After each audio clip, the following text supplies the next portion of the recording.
That's it, man. Game over, man. It's game over.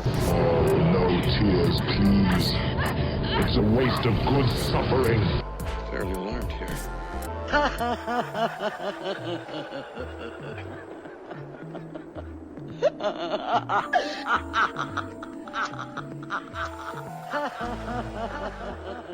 Welcome to the MOTN-Quisition, where we here in the court of the Nerdiverse hold some of your favorite pop culture characters in contempt and make them stand trial based upon their own pop culture representation.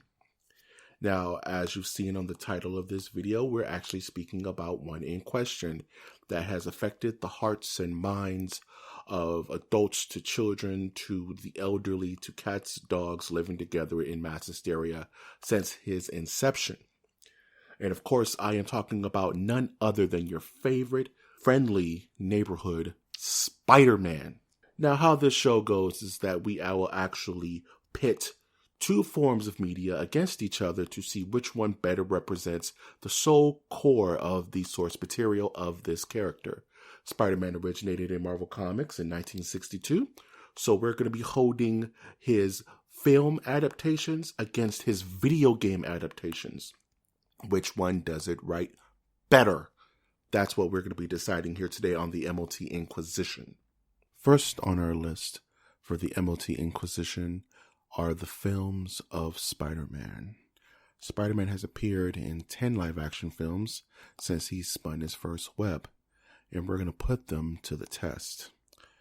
I would say the bulk of Spider-Man's film image has been broken down into three primary trilogies going forward to today.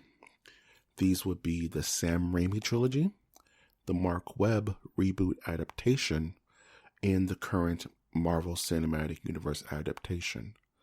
Let's go over the pros and cons of each. Let's start with the 2002 interpretation of Spider-Man directed by Sam Raimi.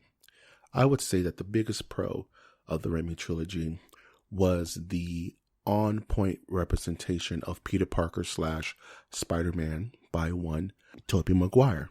Across three films, the Sam Raimi trilogy never gave us a moment to breathe, and also at the same time made Spider-Man a household name.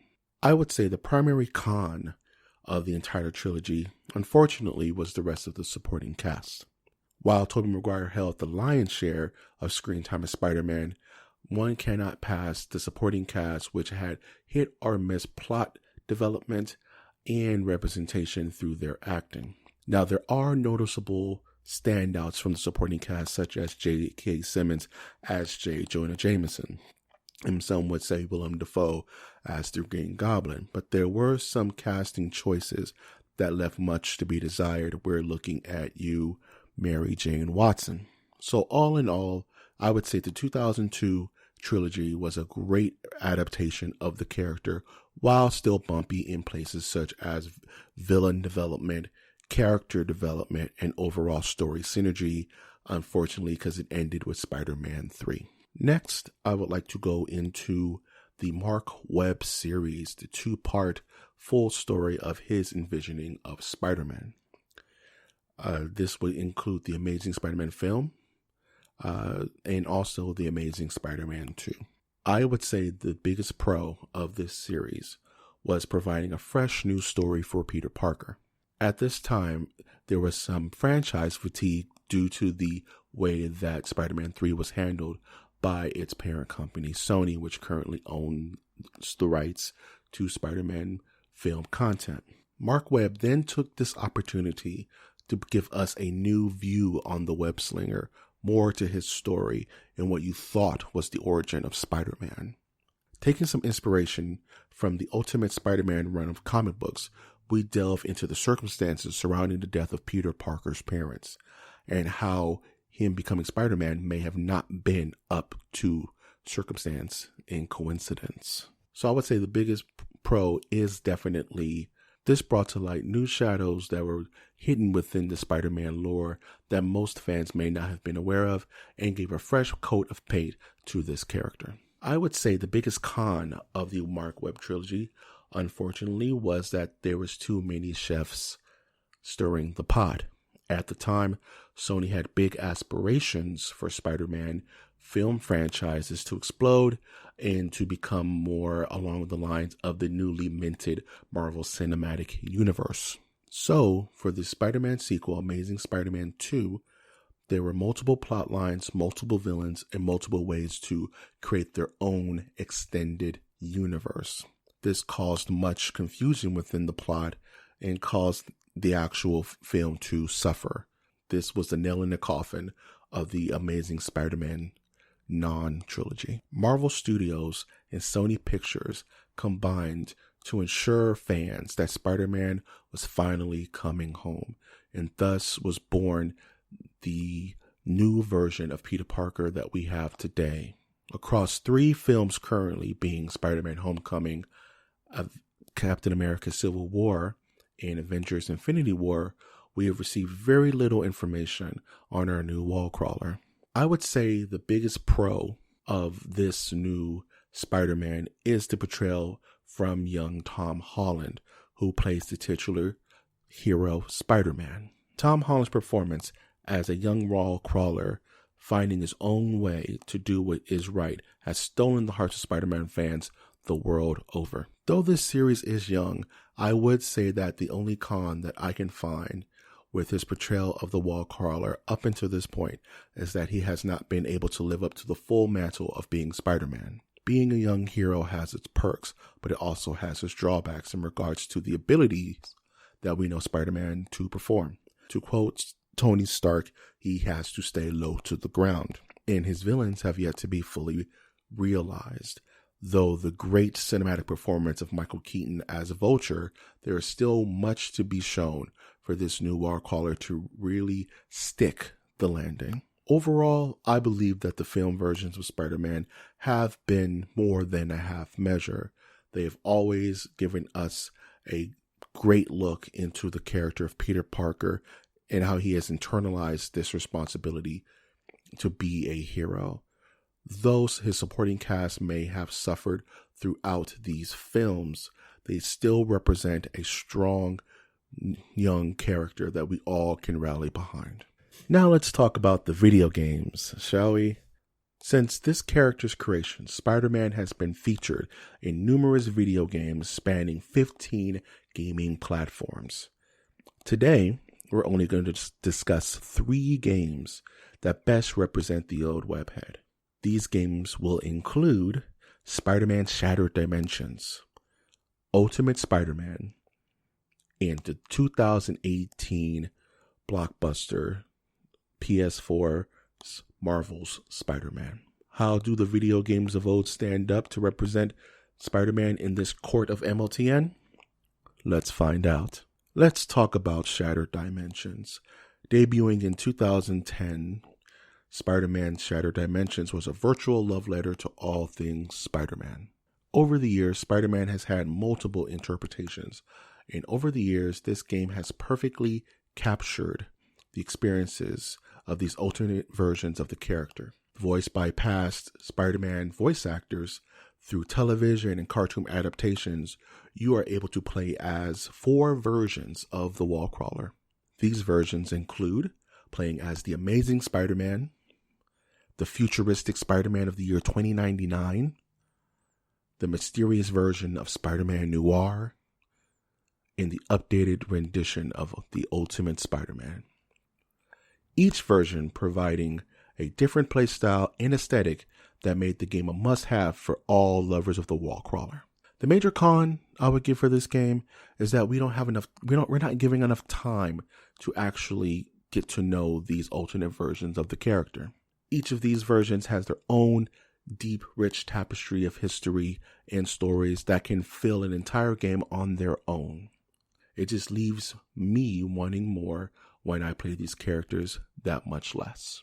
Now, let's look into the PlayStation 2 version of the Ultimate Spider-Man.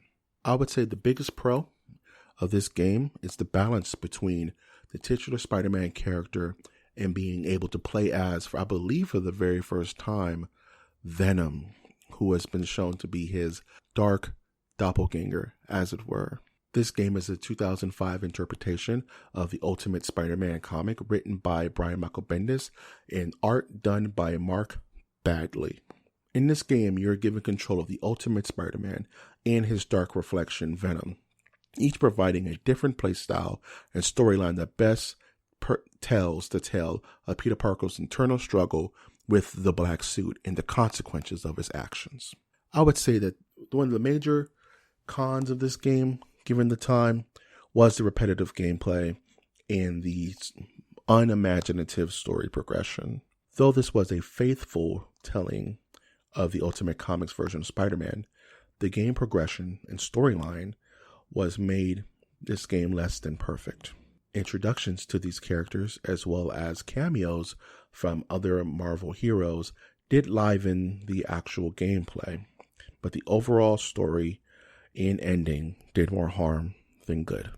In 2018, we received a Sony exclusive Spider-Man game called Marvel's Spider-Man. From the mastered swinging mechanics to the captivating storyline, this game is the combined efforts of decades of storytelling and game mechanics.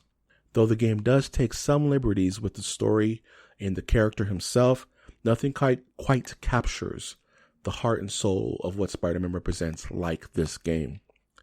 I would say that 2018 Spider-Man is very well quite perfect. The major con I would give this game is, without spoiling most of the storyline, is that some of the side missions can weigh down the actual action and progression of the story.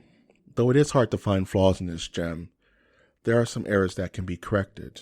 So, as I was mentioning earlier, there are some stealth missions, I will say, that really drag down the story, as well as drag down the momentum of the game, which is why it keeps it from being absolutely perfect.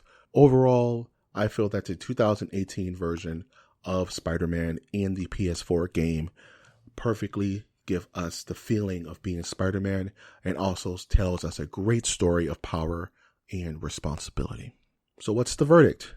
Given the evidence brought to the court of the Nerdiverse, we find that the more accurate interpretation of the friendly neighborhood Spider-Man is the video games. The tipping point of this decision was the recent retelling of 2018 Spider-Man game. Nothing quite captures the fun, exciting, impulse-pounding adventure of being Spider-Man while showing his strong, noble, and heart-wrenching moments it takes to be Spider-Man. With great power does come with great responsibility. And overall, the video games have taken the responsibility to do the web slinger justice. If you disagree with our choice, please let us know on iTunes, Stitcher, Spreaker, SoundCloud, YouTube, iHeartRadio, and Google Play. Please remember to leave a like if you like this content, and let us know which character you would like to be brought in for the Inquisition. And definitely subscribe if you would like to hear more information, receive more content, and keep in touch with the masters of the Nerdiverse. I have been, of course, Mike G, and I will always ask you to never expect the MOTN-Quisition.